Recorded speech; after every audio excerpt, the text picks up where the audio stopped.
Well, wonderful. Thank you. I'm Dr. Stephen Morrow, and I was asked to give a lecture on delirium today, which I'm delighted to be able to do. And I thank everybody for tuning in this morning, and we'll get started. Maybe I can advance my slide. There we go. This is a legal sounding slide to say that I'm not in the pocket of big delirium for this lecture, so you'll be happy to know that. And these are the works I've cited throughout the talk were not otherwise noted. So just a quick note on me and delirium. I find delirium to be one of the hardest words in the English language to spell. I'm not quite sure why. I think I made it through the entire lecture without misspelling it. It's Delirium. I always reflect on our folks that English is not their first language when they encounter all the different ways to spell and pronounce our words. I don't know why I struggle with this word, but when I heard they were looking for somebody to give a talk on delirium. I'm like, oh, that's that word I always misspell in my notes. So I'm Dr. Stephen Morrow. I started my career as a internal medicine and pediatric hospitalist. That's me on the left when I was bright and shiny and new. And over the course of 12 years working as a hospitalist, for a lot of different reasons, found that it was important for me to transition my career into palliative care. Did the fellowship just over a year ago and completed that, and now serve as the medical director for our inpatient palliative care service down here in Kalamazoo, Michigan, the Bronson system. Just to give that little bit of background to say that when I think of delirium and this lecture, it's probably coming from a place informed by inpatient medicine and by palliative care, inpatient palliative care, but try to keep a little bit of a hospice mindset too about this lecture and mindful that delirium is a problem that affects all different um, health modalities of care, whether it's outpatient, inpatient, hospice, home. That's me, and let's get cracking. So the learning objectives today, I was hoping to sort of provide a working definition for delirium and also try to differentiate that well from dementia, to delineate a palliative care informed assessment and evaluation of a patient with suspected delirium, to look at the evidence backing pharmacologic and non-pharmacologic interventions for acute delirium. And then finally, as I am wont to do in a lot of things, discuss the wider implications of delirium management in the 21st century America, including demographic trends, potentials for inequities, burdens to the healthcare system, and perceptions on an aging population. I think there's something to be learned in the broader picture of delirium and how it fits into our healthcare system. So, in terms of trying to define delirium, I mean, the place to go for I think the most definitive definition is the DSM-5. They there's some important features to how delirium is both defined and diagnosed. The first of which is a disturbance in attention and awareness. This is a reduced ability to focus or sustain attention and a reduced orientation to the environment. I talk about this a lot as my patients lose their anchoring to reality. And a lot of what we do in trying to recover them from that is re-anchoring them to the flow of time and to reality. Delirium is defined as developing over a short period of time, which is an important aspect when we differentiate it from other cognitive distortions, including dementia. Usually over the course of hours to days is the onset of delirium. There are often additional disturbances in cognition in addition to attention and awareness. These can include memory deficits, disorientation, language disturbances, perceptual disturbances like hallucinations. It's like a classic DSM-5 thing to say, not better explained by other pre-existing conditions. And the interesting thing that's also defined here is that there's an evidence of a direct physiological cause. They want you to look for what is causing this, which is sometimes obvious and sometimes a bit of an exercise in futility and a goose chase, but the effort should probably be there to say what is causing this. I think when we talk about delirium with our patients that don't necessarily appreciate the language of DSM-5, and we're trying to explain what's happening to their loved one with um, simple common language, something on the order of delirium is a sudden change in a person's thinking and attention, leading them to become confused, is a way we might explain this in more common language to our patients and their families. One of the struggles that we have, particularly in the inpatient setting, in the hospitalist setting, But in all settings where we encounter delirium is trying to differentiate this from other cognitive distortions, particularly dementia, can be difficult. And I would say particularly late dementia, as dementia progresses, it tends to, in many ways, start to resemble delirium more and more and become sometimes more difficult to tease out. The blue arrow is reminding me that there's implications for this differentiation. If we are in a situation where we're trying to parse out delirium from dementia, usually it's because somebody wants to know what the future holds for our patient, whether it's a nurse or a hospital administrator or a family. They want to know what the prognosis is. And delirium tends to be reversible in general, although the time course can vary widely from hours to days to weeks to months to sometimes not at all reversible that we see. And we'll talk a little bit more about that later. But usually reversible, whereas dementia is usually irreversible or progressive. And so we want to know the difference. And the way we do that is we think about the history that led up to this encounter with our patient. Um, because delirium is associated with cognitive distortion, sometimes that history is difficult to obtain from the patient themselves. And so we rely on family, and hopefully in the inpatient setting or in the hospice setting or the outpatient setting, we have family to get that history from. Sometimes we don't, and that's what makes this challenging sometimes. But we look for differentiating factors whereby delirium usually has an abrupt onset, whilst dementia is more insidious. Um, Delirium usually involves impaired attention, whereas dementia attention is often preserved until the late stages. Consciousness in delirium fluctuates and is often impaired, whereas our demented patient is usually still alert and stable. The real hallmark of dementia is impoverished thought and word finding difficulty and memory issues. Whereas in delirium, the thought becomes disorganized and speech and thought often incoherent, as opposed to impoverished. And that's oftentimes on clinical grounds, the real differentiating factor. But it is difficult, especially on clinical grounds, to differentiate, especially late dementia from acute delirium. Um, when we think about delirium, and the risk factors that go into it. And I think this is important for the remainder of the talk. These are the types of risk factors that predispose people to delirium. And the first one I put first because it speaks to that previous slide and further adds to the confusion. Pre-existing cognitive impairment, including dementia, is a independent risk factor for delirium. And so a lot of times the answer to do they have delirium, do they have dementia? Well, the answer is they have both. Their dementia predisposes them to their delirium event. But that is pre-existing cognitive impairment is one risk factor for delirium. Obviously, age can factor in, especially age over 65, and we'll probably talk about that more later.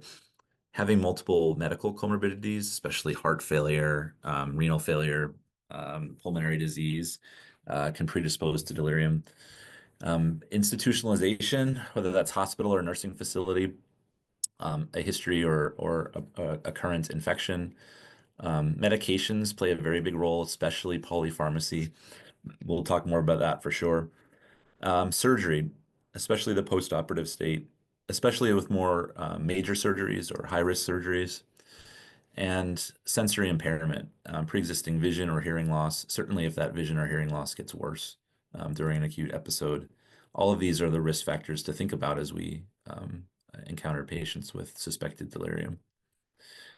This is a very prevalent problem and probably under-recognized. There's a lot of studies about the prevalence of delirium, especially in different settings.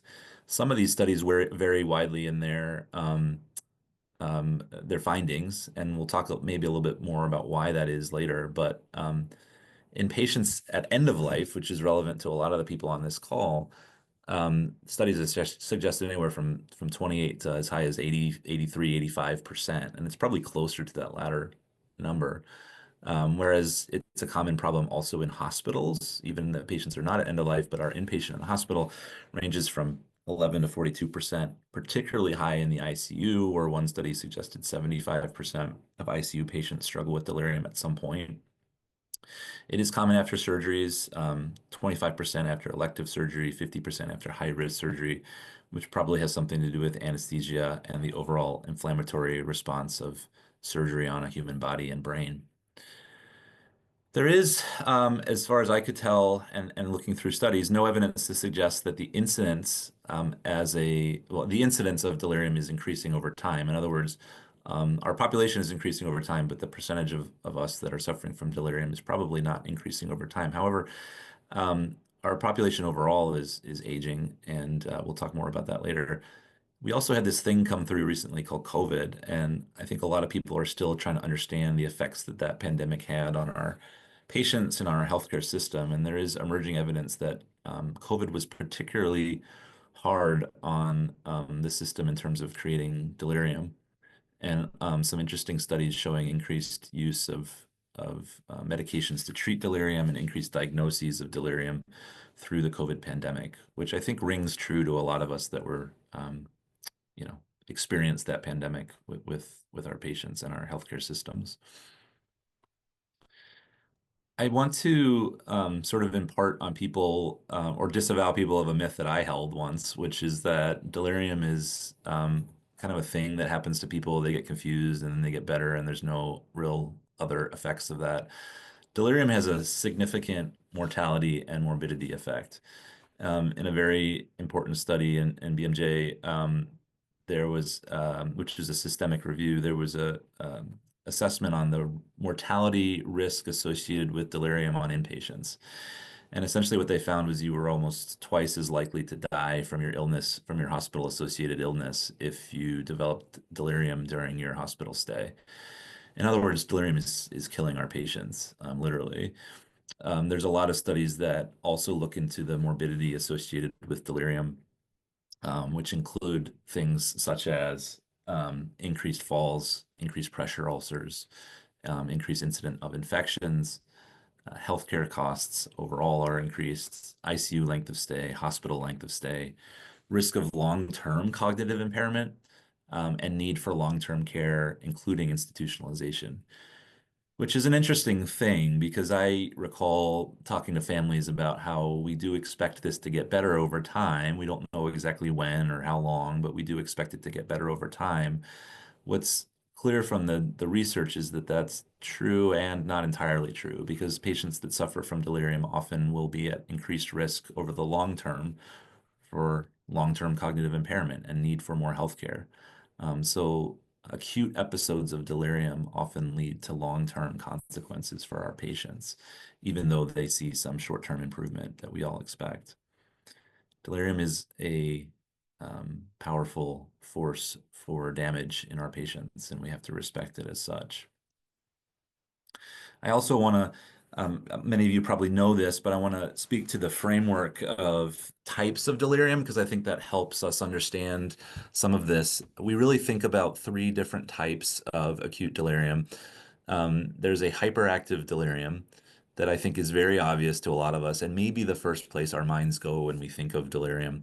It's characterized by increased motor activity, restlessness, agitation, aggression, wandering, hyperalertness, hallucinations, and delusions. These are the patients that are acting out, that are sometimes violent, irritable, combative. They have rapid speech, and they often resist care, which makes our job as hospice or as palliative care providers difficult.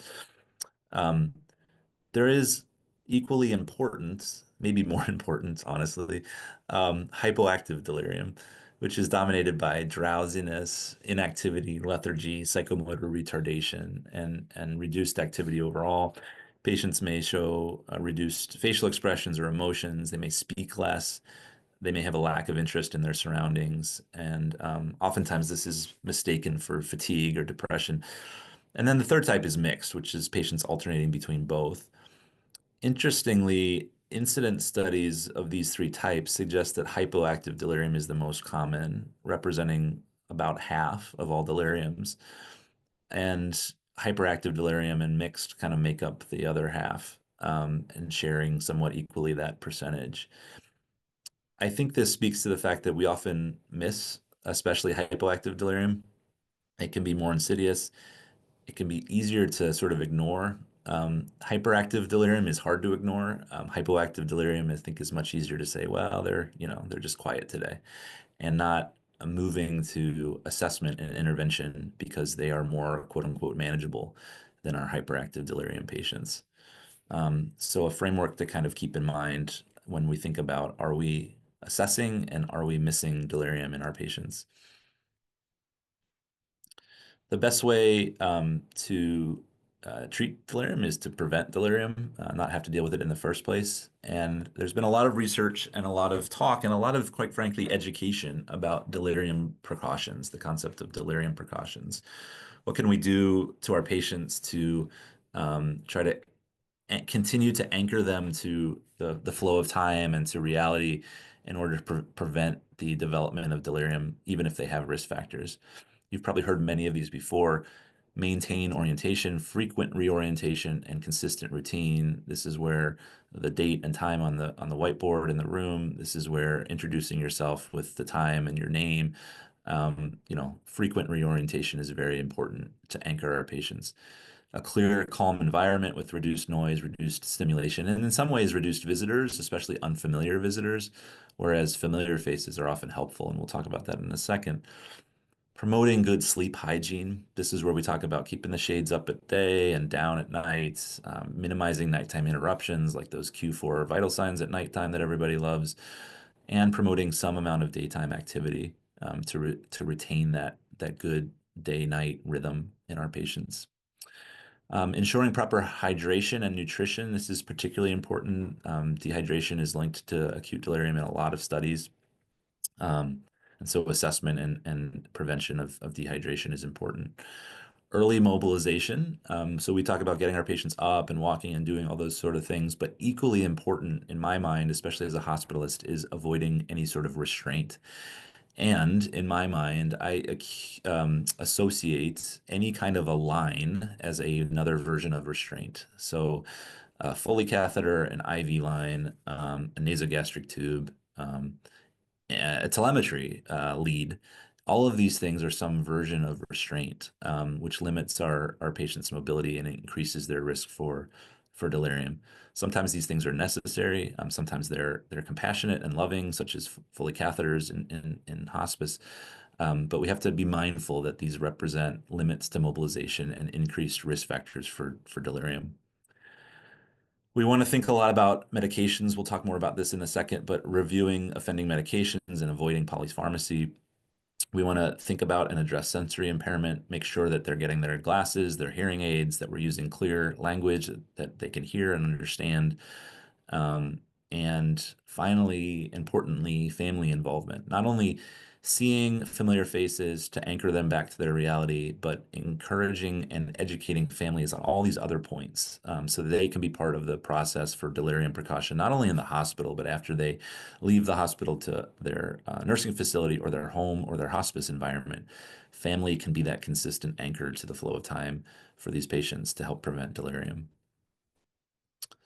Um, so, if you've done your job thinking about delirium and ideally preventing delirium, but the worst happens and your patient starts to become delirious and you suspect that your patient is suffering from delirium, what next? What do you do next? And this is a palliative hospice and palliative care lecture. I think it's always important to remember that goal assessment is usually the right first step, next step for any sort of medical intervention that we do.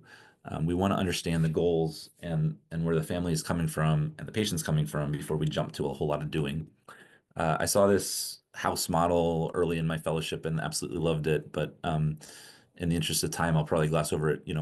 Build that relationship, hear the patient's and family's version of the medical story, be well versed and educated on the medical story and the medical information so that you can provide that second wall of the house, and then come together with collaborative decision making for a medical recommendation to move forward, truly understanding the patient's story first.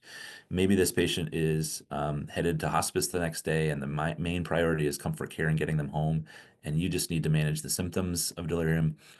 Maybe they're much earlier in their journey and hoping for more answers, and they are really looking for that thorough workup and intervention for delirium.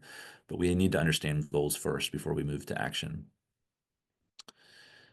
When we're thinking about a patient that is potentially dealing with delirium, It pays to go through and think about the contributing factors, which have a lot to do with risk factors that we talked about and with delirium precautions that we talked about. But we want to think about contributing factors to delirium in our patient that are both treatable and perhaps less treatable. I'm probably dating myself with the Steve Urkel picture here, but I always think as a physician, when I'm dealing with a problem, the first thing I think of is, did I do this? And is there something that we in the healthcare system did recently that we need to address first? So where my mind often goes to first is medications, particularly anticholinergics, opiates, NSAIDs, sedatives like benzodiazepines. Dopamine agonists are notorious for this, levodopa, for example. Steroids, I'm sure we all know, is associated with delirium and psychosis. Um, Antidepressants, some antibiotics, particularly the fluoroquinolones like Levaquin. If you've ever seen a fluoride psychosis or delirium induced by Levaquin or by steroids, you sort of never forget it, and you remember that these are things that definitely happen. Cardiac meds like digoxin, GI meds like Reglan, and antiepileptic drugs, a lot of them. So you kind of go through your list in your head. We'll talk about Beer's criteria in a second, but did we do anything recently to precipitate this delirium? And the flip side of that is, did we stop any of these meds recently? Did we discontinue something recently that's having an effect? Did I cause this? Is always a good place to start, particularly as physicians, we think about medications. Constipation or urinary retention often precipitates acute delirium. Do we need to reverse that? Do we need to think about untreated or unrecognized pain? Opiates can induce delirium. Sometimes they are the solution to delirium. An empiric trial of pain medication can sometimes help if there's strong belief that the patient is experiencing untreated pain and that's precipitating their delirium. Think about electrolytes, particularly the big four associated with cognitive distortion, which is sodium, up or down, calcium, particularly up, glucose or hypoglycemia, and urea. So, uremia, especially up. Um, Anemia can precipitate it, any kind of infection, dehydration, as we talked about earlier. Is my patient dehydrated? Prolonged immobilization, which comes along with basically every hospitalization when you compare it to their pre-existing state. Depression or social isolation, vision or hearing impairment, emotional distress, unfamiliar environment. Go through this list in your head and think about, what do I need to work up if I'm doing a workup, and what do I need to understand about what's precipitating this patient's delirium. On the less treatable side of things, things that maybe we're going to have to be dealing with more long term, cardiac or pulmonary failure, renal failure, hepatic failure, and what I term sort of brain failure. Is this metastatic CNS disease? Are they suffering from seizures? Did they have a stroke? It feels like every patient in the hospital that gets a little confused ends up getting a CT head. I don't know why. I mean, the number of positive CT heads for just isolated delirium that I've seen that actually drive medical action is vanishingly small. But I think the important point is to be intentional and collaborative with your approach and your workup. Understand the goals, and then do the workup that you think is high yield and that the family appreciates. A quick note on Beer's criteria, medications are a big part of delirium. I think as physicians and as nurse practitioners and APPs, we sort of own this area, and so we have to accept responsibility for this. Medications and polypharmacy are often one of the big contributing factors to delirium. The American Geriatric Society, I think it was at Henry Beers. I'm going to get that wrong. Maybe Hank Beers. A geriatrician several decades ago started creating this list of medications that are high risk for inducing delirium. It's updated regularly. I think we're in the fifth iteration. And there are many online tools that can do this for you. I know at Bronson here we use the Epic EMR, and Beer's criteria is sort of baked into our prescribing um, EMR. And it's a good thing to kind of keep in mind, especially as you're thinking about a patient with delirium. Oftentimes, there's this concept of a hospice rally when people transition their care to more comfort focused and end up on hospice. They do a little better, especially in the short term. I think a lot of that has to do with deep prescribing. I think many of our patients are sort of suffering from low-level serotonin syndrome, sort of low-level cognitive distortion from polypharmacy. And when we back off on some of these meds that are on Beers criteria, sometimes their cognition improves. The PDF is available online, and like I said, online tools are available, including through many EMRs to sort of check your patient's medication reconciliation to see what medications are high risk. So my sort of charge to you is that a description of a thorough workup for delirium is probably a little bit outside the scope of this lecture. We've kind of touched on many of the facets of it, but as a palliative care champion, please be nuanced, intentional, and collaborative with your workup with goals of care in mind as you encounter patients with delirium. Um, Delirium treatment, we're going to go into a little bit more here, but the first step of delirium treatment is to lean back into those precautions that you were using to try to prevent delirium. Non-pharmacologic interventions for delirium that are used as precautions, the one we already went through, right? Maintain orientation, etc. Those also have a role to play once the patient has become delirious and are the things that will continue to try to re-anchor them to the flow of time and to reality once they've lost those anchors. There's a lot of education tools that are out there, like the one on the right, to help people and families remember this. But please continue to lean into the non-pharmacologic interventions for our patients that have developed delirium, in addition to trying to prevent it in the first place. I often think about this concept of redirection as a non-pharmacologic intervention as well. Delirium patients, particularly hyperactive delirium patients, do not respond well to sort of reasoning or trying to get them to see the error of their ways. I hope this doesn't offend anybody, but I sometimes think about my interactions with acute hyperactive delirium the same way I would a toddler. I'm not trying to explain the politics of why they need to eat their vegetables or all the dietary and nutritional aspects of broccoli. You just need to eat your broccoli. So it's not long conversations or trying to explain why their perception of reality is wrong. It's often just attempts at redirection, the same way you might try to distract a toddler. Pleasantly and compassionately, but redirection is the thing that works better than reasoning. Um, when it comes to sort of physical redirection, there's a lot of sort of tools or toys, let's say, that people use. We have a version of the thing on the right in our own hospital, sort of these fidget toys.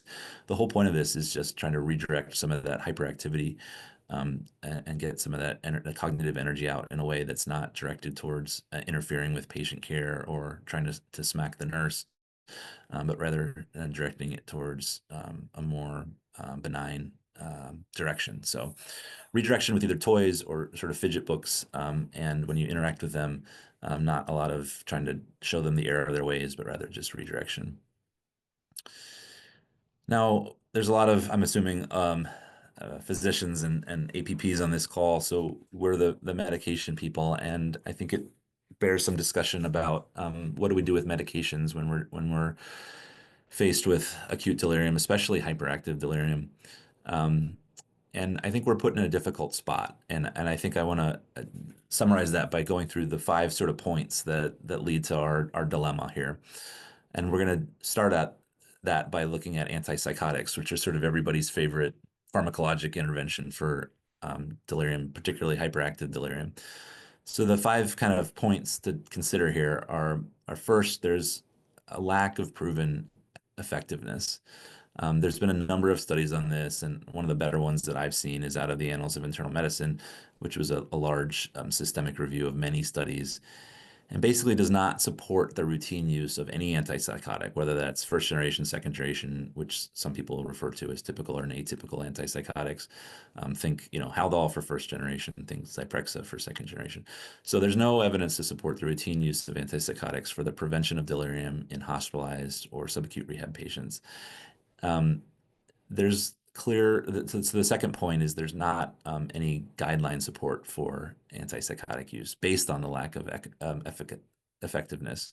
So no international guidelines advocate for the routine use of antipsychotic medications. Many of them actually discourage it. Some of that has to do with points 3 and 4. or mostly four, sorry. The third point is that despite the lack of evidence that antipsychotics help with delirium and clearing up cognition, and despite the lack of guideline support, we know, I think, anecdotally, that antipsychotics may be helpful in managing symptoms, particularly of hyperactive delirium, including those agitation, dangerous behaviors, or violence. It may not address the underlying cause of delirium. In other words, it may not clear up their thinking sooner. Perhaps it only shifts their delirium from sort of more of a hyperactive state to a hypoactive state. It makes them more quote unquote manageable. But that still may fall within the goals of care in select settings, especially in hospice. That's an important point to remember. And I used to have that kind of misconception in the hospital. You know, my patient's hyperactively delirious. If I just give them a little whiff of Risperdal or Haldol, maybe it'll quote unquote clear up their thinking. And in reality, I was probably just shifting them to a more hypoactive version of their delirium and making them more manageable and making the nurses happier. But was I really clearing up their cognition? Probably not, based on the evidence. That said, that's happening with a potential cost of adverse effects. Antipsychotics can cause sedation, extrapyramidal symptoms, and as we're all sort of familiar with that notorious black box in elderly patients, it can increase their mortality risk. So the final point is that further research is probably needed here. There's not great clarity of how to proceed with this dilemma of I have a hyperactive patient, he or she is violent and getting in the way of their care. I want to clear up their delirium, but I know my medications, my pharmacologic medications are unlikely to do that. I want to manage behavior. What do I do with my antipsychotic? And the answer is probably start with goals, collaborate with family, let them know the lay of the land, the limits of what is possible and what's not possible. I may not be able to clear up the thinking, but perhaps we can manage the symptoms if that fits within goals. And so many of us will judiciously and intentionally use low doses of antipsychotics in the setting of acute delirium, particularly hyperactive delirium. Um, let's just say the whole thing all over again times two for benzodiazepines, right? They don't work, probably less so than antipsychotics. They probably make delirium worse, in fact, in terms of they don't work clearing up the thinking. There's no guidelines that support the use of the routine use of benzodiazepines for delirium. They're probably pretty good at managing symptoms. You can knock somebody out with enough Versed for sure, but they don't clear up the thinking. They also have adverse effects for sure. And there's even less research really understanding the roles of benzodiazepines for acute delirium. So this is another class of medications that we have to use, I think, judiciously and with collaboration with our patients and families about their goals. There is probably a role for benzodiazepines with acute delirium in certain settings, especially hospice, especially if it's goal concordant. But that has to be done intentionally, fully aware of the adverse effects that can come with it. I would also say that benzos are probably second line. Usually the risk benefit ratio is better for the antipsychotics, particularly the typical antipsychotics. There's a whole other group of medications that are being thought about for their role vis-a-vis acute delirium. I'm going to go over this briefly because this is still an area of research and development. But just to be aware of several other classes of medications where we're thinking about where do they fit in to the delirium picture. Alpha agonists, such as, I think that should be antagonists, such as Precedex and clonidine, cholinesterase inhibitors, melatonin and melatonin receptor agonists, especially in regards to restoring sleep-wake cycle. Statins, and particularly their role in preventing acute delirium. Anesthetics such as propofol or ketamine, and as mentioned earlier, opiates in the treatment of pain, and does an empiric trial of opiates for under-recognized pain make sense in a patient suffering from delirium. All of these medications and their role in either treating or preventing delirium is areas of ongoing research. And I think people smarter than me can probably talk to the details of some of these initiatives, but bear in mind that a lot of us are thinking about what role do other forms of pharmacology have in the treatment or prevention of delirium. And The truth is there's a lot of knowledge that still needs to be learned. Stephen, I'm just, what fascinated me on that was the use of statins. Did you get into the weeds as far as what that's all about, or what role that might have, or how you might use it? Or is that just simply a research topic right now? I think it's right now it's a research topic based on the incidence. So when we look at sort of retrospective studies of folks that are on statins versus not, and then the incidence of acute delirium in the hospital, there in some studies suggest a protective factor. Um, the classic questions of causation versus correlation and how strong is that association and is it reproducible are all the areas of open question now. But and I would wonder things in terms of the causation correlation question about microvascular disease in the brain and the stability of microvascular inflammation and clots. So yeah, I mean, there's a lot of open question there.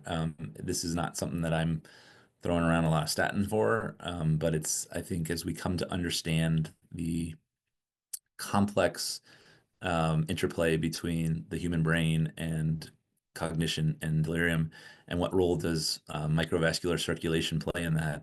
We're probably going to find some interesting things in the decades to come. I remain very excited and optimistic about the future of medicine and where research is taking us, and we'll probably know things in the decades to come that surprise all of us. So maybe the role in managing microvascular disease has something to do with delirium, but I'd say we're pretty early in that exploration now. Thanks. That is interesting. Um, I want to just briefly mention this concept of terminal delirium, which a lot of our hospice colleagues and our palliative care colleagues deal with. And I have personal thoughts about this, whether this is truly a subcategory of delirium or not. It's described as delirium in the last weeks to days of life. And I think there's kind of two ways to think about this. One is for a human being to go through the death process, the dying process. There's a lot that goes into that, right? The human body, as it goes through its ancient process of shutting down and stopping, um, is a very active process. So many of those risk factors that we talked about for acute delirium, whether that's renal failure, heart failure, whether that's polypharmacy, change of environment, decreased sensory awareness, so vision loss, hearing loss, like different visitors or family members around or strangers around, like all of these things are things that are happening to our patients that are on hospice that are dying. And so, does terminal delirium just represent a normal version of delirium that's predicated by many of the events that happen at death that are similar to the events that happen that precipitate delirium in the hospital, let's say? Um, and our approach to terminal delirium should be similar to any other type of acute delirium.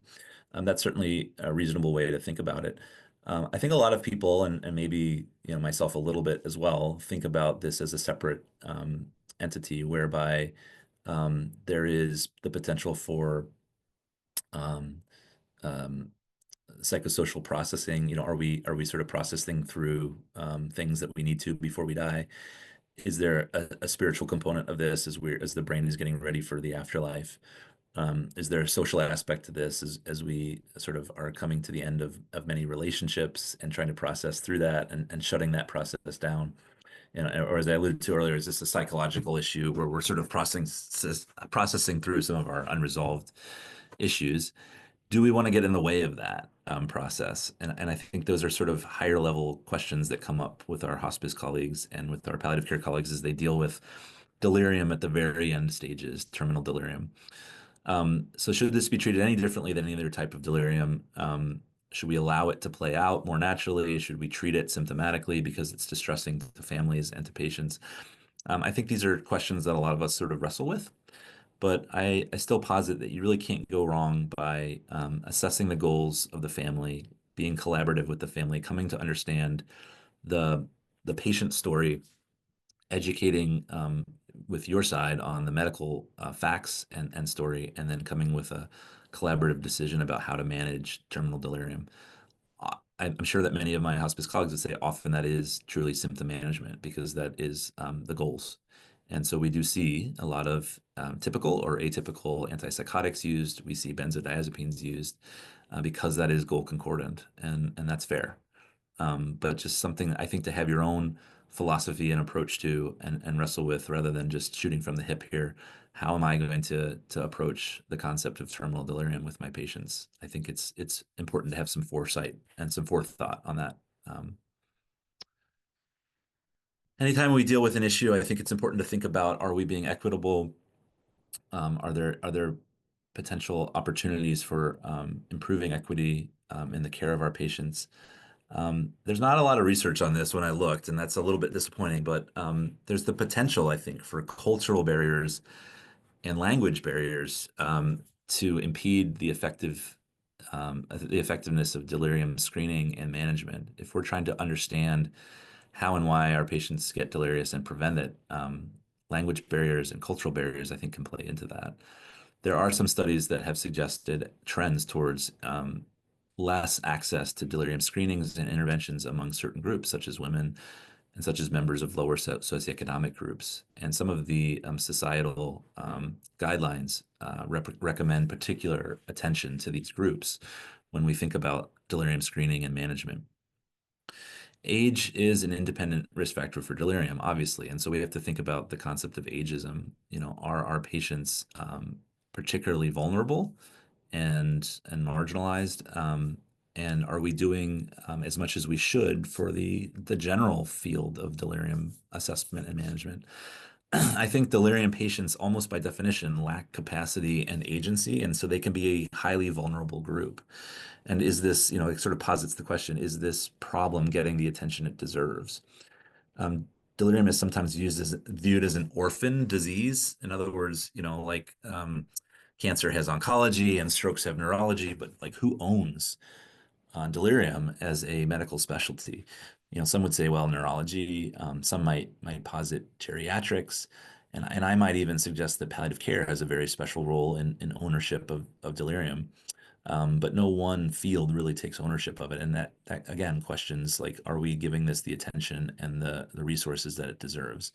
That's not to say that there isn't some interest groups and some people working very hard on this problem. The American Delirium Society is one great example. They have an annual conference that happens to be in Nashville in 2025. But I still wonder, is delirium getting the attention and the resources that it deserves, considering the population that it predominantly affects?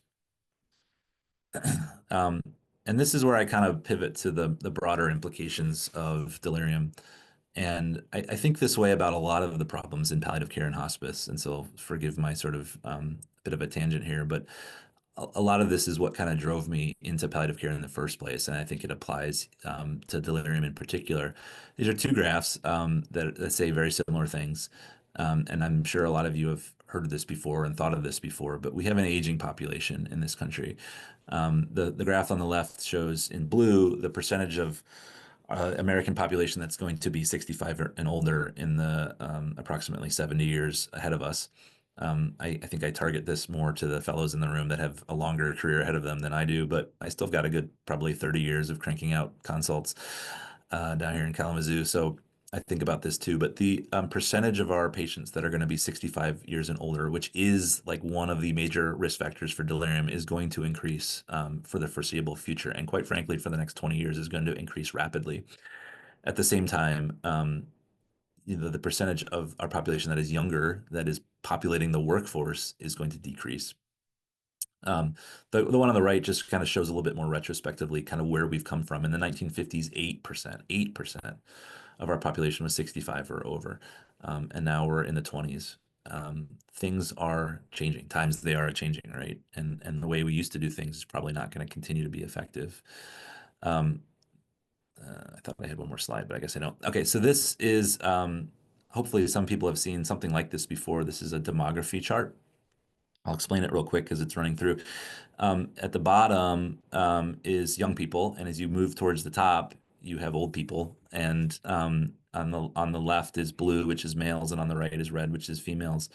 And as you might sort of expect, there's a lot of young people at the bottom, and then as you get older and older and older, and basically more people die, the population gets less and less and kind of tails off to all the way at the top, where there's very, very few 100-year-olds. And then this GIF or GIF, I don't know if that debate has ever been resolved. This GIF is sort of playing out from the I think 1910s to the present day.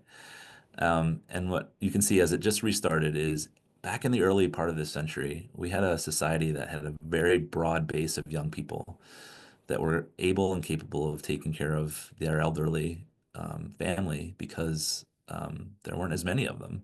There weren't as many people surviving into their 60s. And this is just a sort of a visual representation of what our American population demography looks like. And the building is kind of becoming more and more unstable as right now it's cycling through one more time, and you're about to see World War II right there, and then the baby boom afterwards, which is this huge bolus of folks that are now entering their um, age of retirement, yes, and age of highest risk factor or highest risk for delirium. Meanwhile, the workforce below them is less and less populated. And I think that's relevant for some particular reasons, which we'll talk about in a second.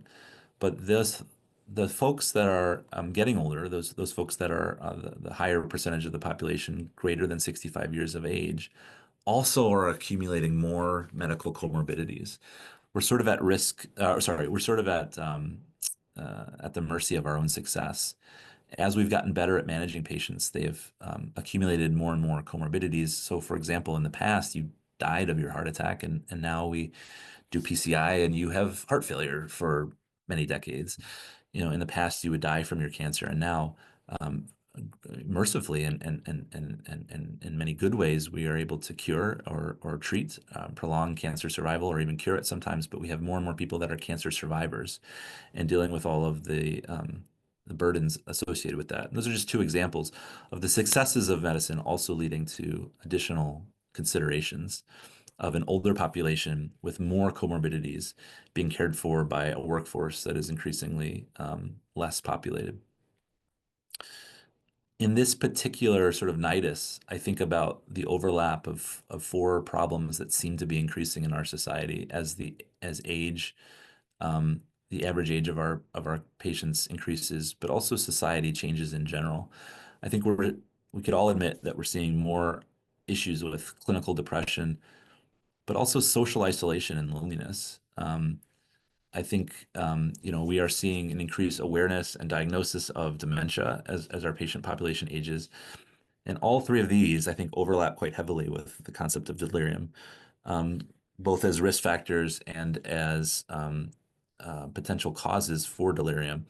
The increased um, prevalence of population over 65 and the workforce that struggles to care for them, I think leads to increased social isolation and increased incidence of depression and makes it harder to manage the overlap of dementia, delirium. I almost didn't put this slide in there, but I just wanted to also speak briefly to that our healthcare system is not always perfectly well designed to handle these issues.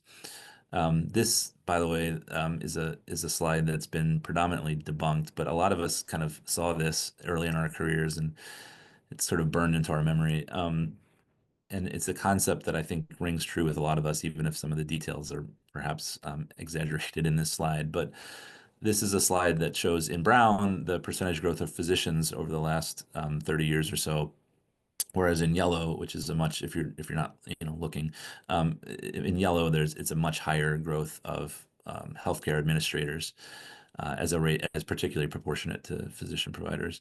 Um, and the black line that is, I would say, correlated to this discrepancy is the percentage growth of U.S. healthcare spending per capita. We're spending more per capita. We've got a sort of unwieldy bureaucratic system that doesn't always align goals well with what the patient is getting. And I would suggest that the combination of an unwieldy healthcare system such as this and an aging population is particularly poignant to a problem such as delirium, because delirium is a problem that takes effort to solve. The traditional treatment of delirium has been to kind of chemically shift hyperactive delirium to hypoactive delirium so that it's more manageable. I was guilty of this earlier in my career, which is why I showed my pictures at the start of this topic. Where we would sort of have somebody that was acting out, somebody was delirious because of all the things we did to them in their healthcare system. And the answer would be Haldol to kind of make them behave better and then ship them off to a nursing home where their now hypoactive delirium was probably continuing to be perpetuated. Whereas the true answer for delirium is probably not a drug. It's a solution that requires significant caregiver time and healthcare system investment. It's really those non-pharmacologic interventions that we talked about, the delirium precautions, the reorientation, the sleep-wake cycle, the family involvement, and the visitors and familiar faces. That all takes time and effort in a system that is increasingly not able to give that time and effort to our patients. These are some of the inconvenient truths that I think delirium forces us to face. Delirium costs the system, but it also costs the patient. And sometimes the easiest and best solution for the system isn't the easiest and the best solution for the patient. And delirium, with its predilection for the aged and the medically complex and the culturally marginalized, it really does. It's a disease that disproportionately affects patients who are vulnerable and cannot advocate for themselves.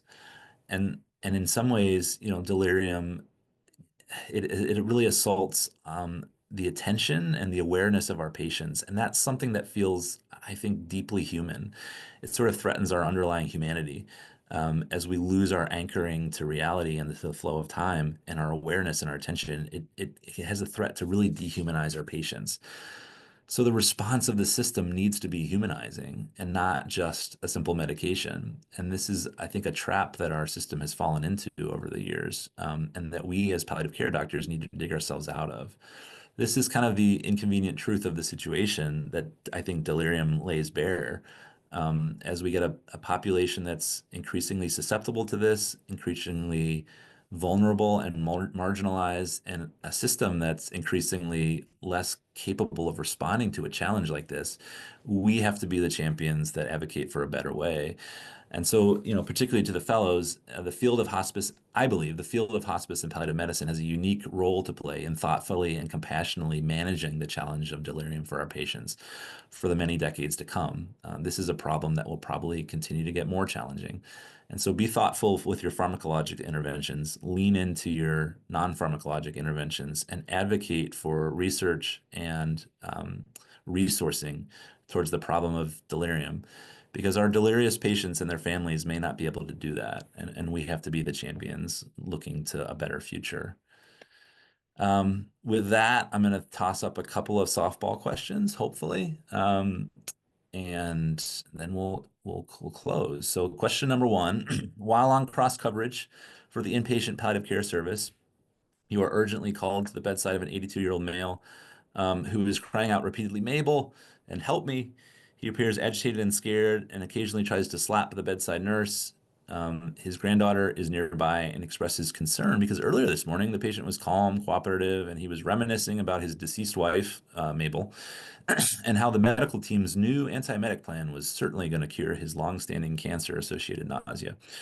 So, what is your next? Next is all in bold there. What is your next best step? Is it 5 milligrams of Haldol? 5 milligrams of IM Haldol, 1 milligram of IV Haldol, 2 milligrams of IV Ativan, 50 milligrams of IV Benadryl, soft limb restraints, reinforced sleep hygiene measures, thorough workup for causes of acute delirium, or efficiently clarify goals of care with appropriate surrogates. Anybody want to volunteer and answer? We're off mute here, so anyone around our table is welcome to chime in there. Start with G, look at the medication list and what's been added on recently. Do you hear that, Steve? I do hear you. Yeah, that's a great thought. Any other thoughts? And we need to do something about behavior now and protecting patient and nurse. So I would probably go with reorienting and trying to reinforce some sleep hygiene measures. Well, that's good for tonight. But this is a challenge, and I appreciate your approach to this, Steve, because this is always going to be a challenge, and to think through what we do with the patient that is directly in front of us in the moment that is having that, I think, is really what is challenging.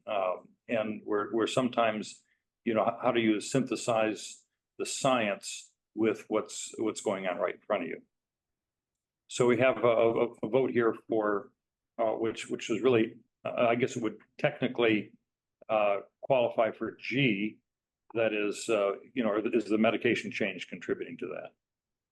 And then they also the thought, but we have to do something about the immediate behaviors right now. So is there a role for B being a possible thing as well?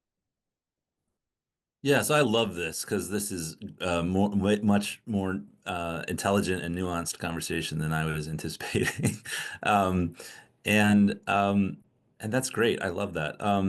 I think that where I was kind of going with this when I was thinking about it was let's try to H. understand the situation and where we're going and our goals first, because this might be a patient that is is his cancer is really advanced. He's been really struggling. This has been a common problem, and they just want him knocked out and comfortable.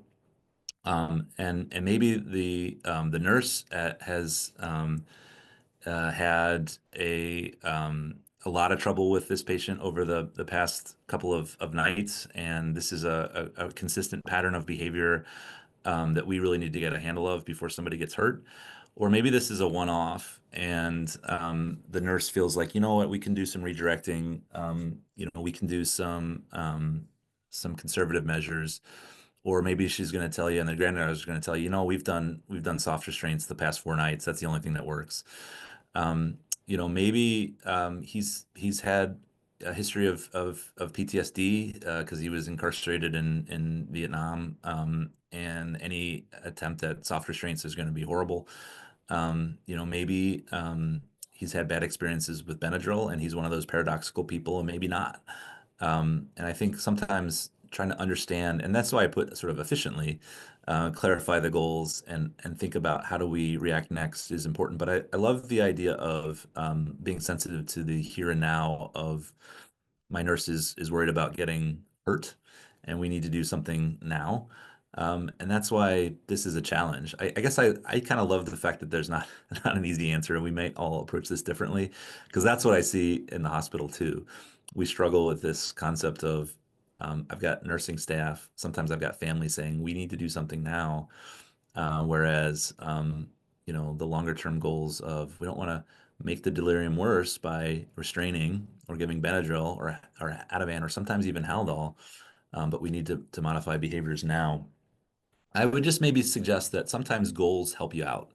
If the family says, you know what, he has had such a rough time until now that he thinks that this antiemetic plan is going to work, but like he's been throwing his guts up for the past 3 months and he's been talking about dying the whole time and we just want him comfortable, then maybe your answer is both Haldol and Ativan and, a trip to hospice in the morning. But I think until you kind of understand that the wider lay of the land, it's sometimes hard to know in a situation where there's lots of possible right answers, which one is the best. So I don't know if anybody else has any other thoughts or comments. I just wanted to, Seema's gone on there, but I want to make just a quick comment and let Seema have the floor. I think that what I'm seeing and really appreciate is that there's really two different approaches, because the opportunity to prevent and to be sensitive about how we're putting together a plan of care for our palliative and our hospice patients can hopefully fend off these experiences later on. And so that's part one. How do we as practitioners approach the construction of our plans of care for the patients so that this becomes less an issue? But then the part two is when we don't know these people, we've not been involved and we're simply walking into the, I've had consults, I can't tell you how many, simply because of acute delirium in the hospital, in the nursing home, within the hospice. And this is what's presenting right now. And, you can look back and say, yeah, boy, if we had done an XYZ 6 months ago, we might not be here. But here we are.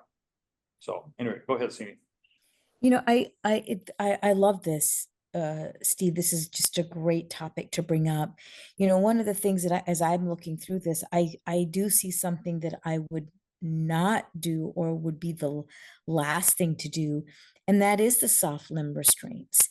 And I guess I just want to hear from everybody else regarding, the restraint piece. Staff safety is of utmost importance too. I mean, he tried to slap the bedside RN. We cannot have our nursing staff feel unsafe.